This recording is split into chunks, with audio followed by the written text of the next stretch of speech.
Hey, what's up sa inyo mga kwento? So, kumusta? So, samahan nyo muna akong tumambay dito sa labas ng aming apartment. So, ang ganda kasi dito, ang linis, ang tahimik, tas ang ganda ng panahon, ha? Ngayon, meron po tayong magiging topic. Naging topic na po natin ito way back 2023. Pero ngayon, this time, ay 2025 na. So, gusto ko lang siyang ulitin. At bago yan, ay gusto ko munang i-shoutout si Sir Idol John Mark at si Sir Idol at GHO at Go. So shout out sa inyo mga idol at salamat sa palaging panonood ng mga videos natin sa YouTube channel natin. So ito mga kwento, kung kayo po ay baguhan o nagbabalak mag-apply at naguguluhan sa bansang Taiwan o bansang Japan, kung saan nga ba mas madali makapunta, mas madali ang proseso, mas madali yung mag-apply, at mas higit sa lahat, mas maganda ang pasahod, ha? So panoodin niyo po itong video na to at kahit papaano magkakaroon po kayo ng idea sa pag-a-apply at pasahod sa dalawang bansa na to, dahil yung bansang Taiwan ay naging experience ko at nakapagtrabaho po ako dyan ng almost 7 years at dito sa bansang Japan. Kaya makapagbigay po ako sa inyo ng konting idea, ha? I-disclaimer lang po, ha? Makapagbigay po ako sa inyo ng konting idea kung saan nga ba mas madali, mas maproseso at maganda yung pasahod sa dalawang bansa na to, kung ang bansang Japan at ang bansang Taiwan. So unahin natin sa pag-a-apply sa bansang Taiwan. Way back 2017 nang ako ay nag-apply dyan sa bansang Taiwan, at ang hinanap po sa akin noon, dapat tayo ay 30 years old kalalakihan, ha?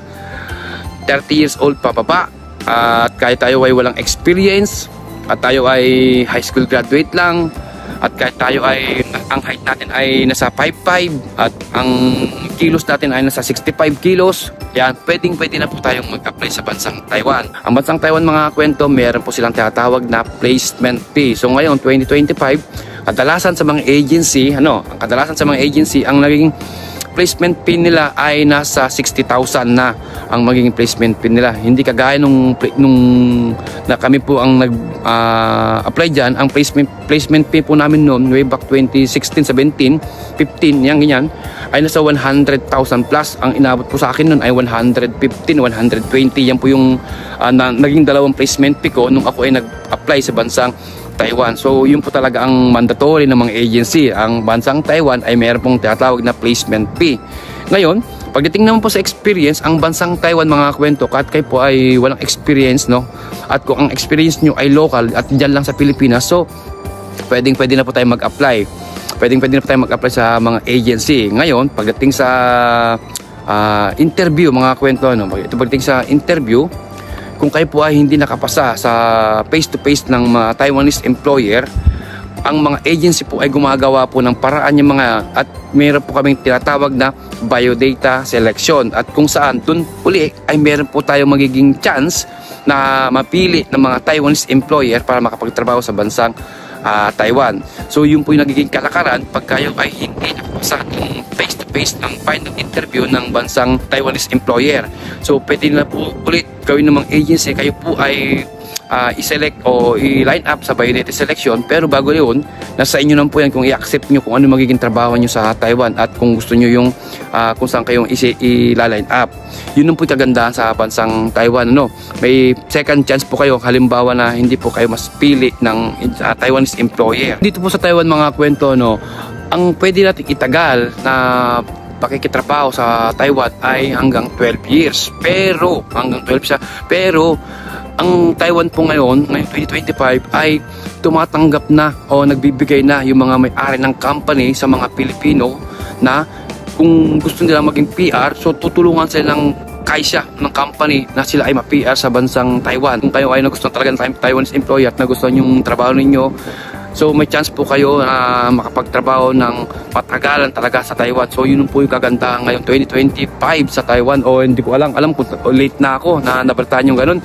Pero gusto ko pa rin i-share na yung ganun nga sa Taiwan, so talagang ibang-iba na ang Taiwan, hindi kagaya ng way back 2015, 16, 17 na ganun po yung kalakaran sa amin noon. Wala pang ganyan, wala pang PR na pwede ko may dala yung pamilya ko. Dating naman po ngayon sa trabaho sa Taiwan, nung way back 2016-17, kasi kami po ay nasa 100 yung inaabot naming overtime na 100 hour per month, para bang 3 hours araw-araw, wala akong nagiging problema. Pero ngayong 2025, at shout out kay Sir Idol Diego Diwata na siyang sumagot sa ating katanungan, na kung mayroon pa bang limit ang pagbigay ng overtime sa mga factory worker o OFW o factory worker sa Taiwan.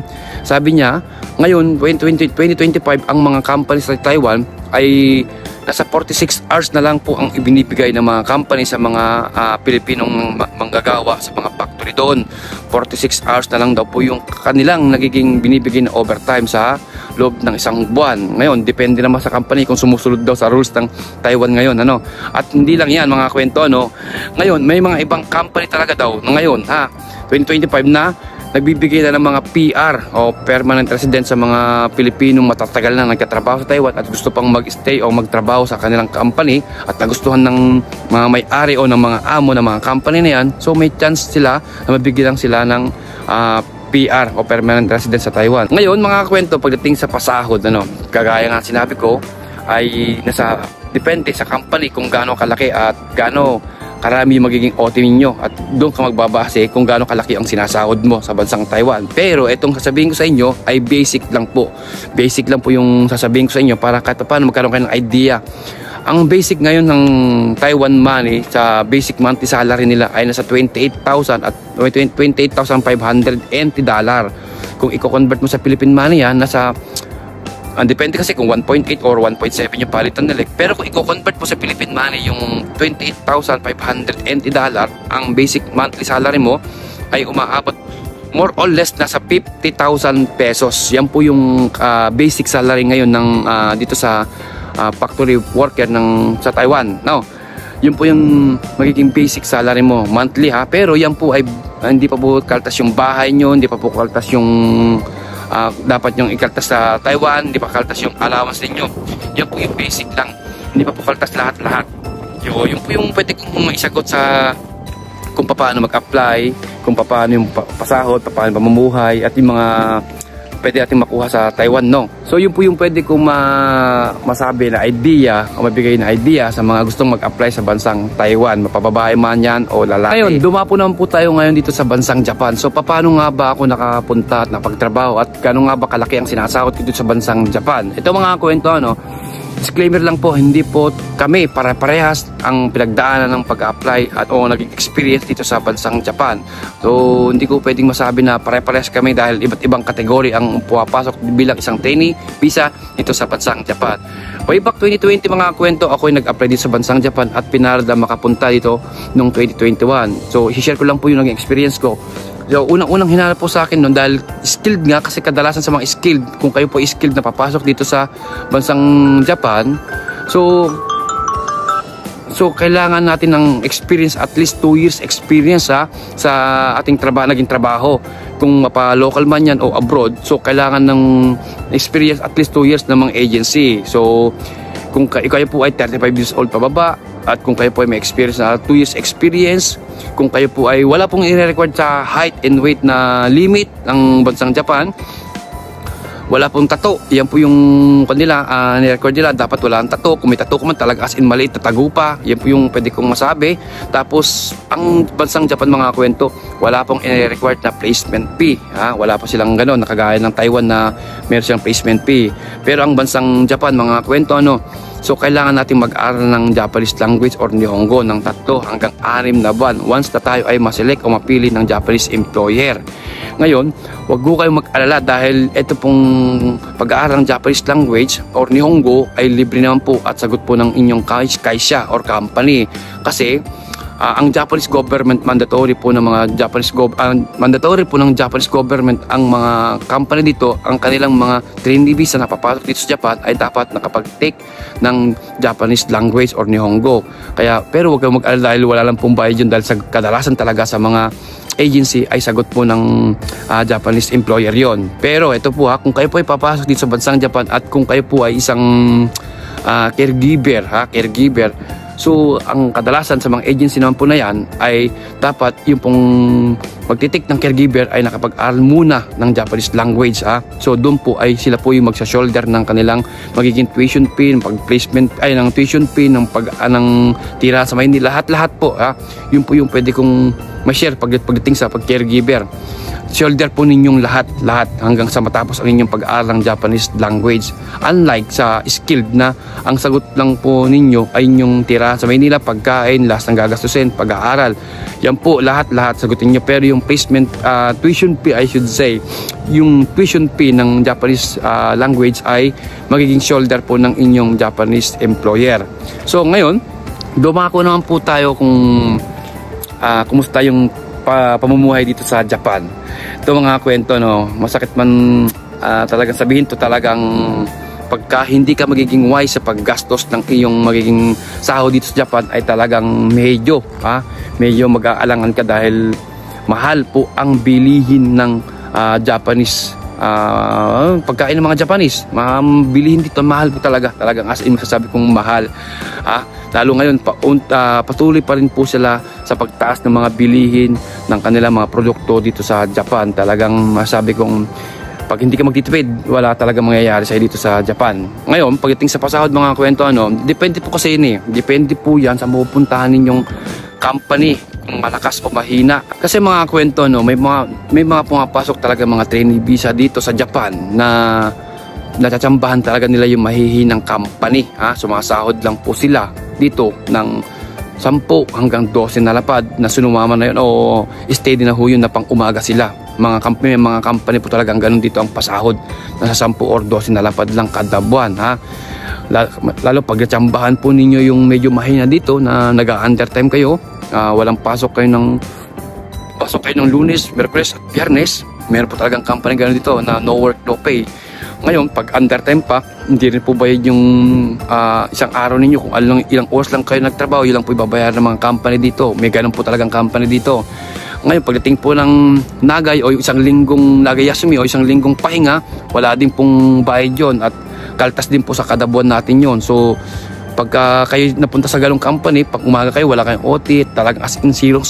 Ang matapos yung 3 taon nyo rito, talagang masasabi ko na tabla lang ang inyong magiging kontrata dito. Kaya nyo nang buhayin yung sarili nyo rito, tapos kaya nyo lang ipadala yung allowance ng pamilya ninyo o mag-ina ninyo sa Pilipinas. Lalo gato kababa yung palitan natin ng yen to peso. Kung kayo po ay magbe-basic, kadalasang basic ng isang skilled worker dito o factory worker dito ay nasa 12 hanggang 13 na lapad kada buwan. Kung magkano ba 12 hanggang 13 na lapad, nasa 40 to 45,000. Yan lang po yung pwede nating maging basic monthly salary. Depende pa po yan kung dataan pa lang nagay.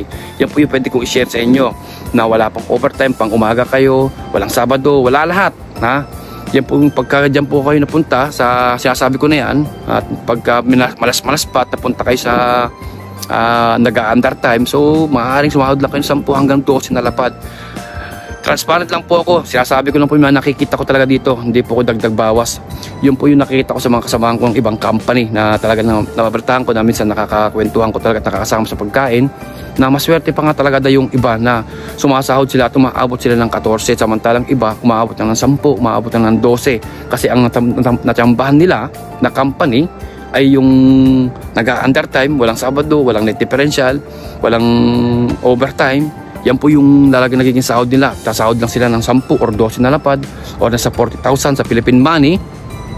Tapos yung 12 o 10 o 12 na lapad ipapadala mo sa Philippine money na ganun kababa yung palitan. Talagang pagkatapos ng iyong kontrata dito ay talagang masasabi kong naging tabla ka lang dahil sa yun napunta mong company. Pero pag ito namang company nito ang napuntahan mo, yung panggabi ka, tapos meron kang OT na 2 hours o 1 hour araw-araw, tapos meron kayong bonuses sa loob ng isang buwan, meron kang natatanggap ng mga palibre.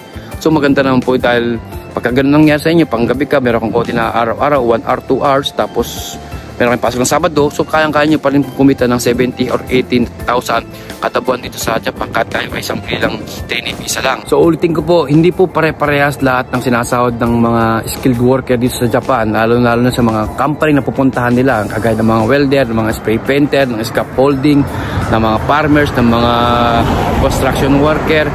Iba't iba po yung mga kategory. Ibig sabihin, iba't iba rin po yung mga nagiging pasahod nila dito sa bansang Japan. So hindi ko lahat pwedeng i-compare yung mga yan kung ano mang skill ay papasok nyo rito. Ang importante makapasok kayo dito sa bansang Japan, kasi once nakapasok kayo dito sa bansang Japan, ay meron po kayong chance na makapag-stay dito ng 3 hanggang 5 taon. So after ng 5 taon at kung yung company niyo ay tumatanggap ng SSW o yung SSW1 o Special Skilled Worker na kung saan pwede pa kayong extend ng another 5 years. After ng 5 years, so pwede pa rin po kayong mag-stay dito ng as long na gusto nyo na. Kaya nga lang doon mga kwento, kailangan na natin ipasa yung exam ng SSW2 para kumbaga bay mapantay na tayo sa mga long-term visa o mga Nikijin na dito sa bansang Japan ng mga Pilipino, kapwa natin mga Pilipino na kung saan sila po talaga yung long-term na parang may lahing apon na. So may chance po tayo na makapag-stay dito na as long na gusto natin at may dala yung pamilya natin dito sa bansang Japan once na naipasa natin yung exam ng SSW2. Yun po yung mga pwede kong i-share sa inyo, ibigay na idea pagdating sa dalawang bansa na yan. Ngayon, kung nasa inyo na po yan, kung ano mas prepare ninyo o kung saan nyo mas gustong magpunta. Parehas naman po maganda yung dalawang bansa na yan. Ngayon, sa inyo na po yan kung anong gusto nyo talaga kung saan kayo mag-decide. So, yung pwede kong ibigay na idea sa inyo sa mga nagbabalak o naguguluhan na kung saan mag-a-apply, kung bansang Taiwan o bansang Japan. So, paano? Hanggang dito na lang po ako. Ako po si Kuya Marben at ito ang Margab Experience.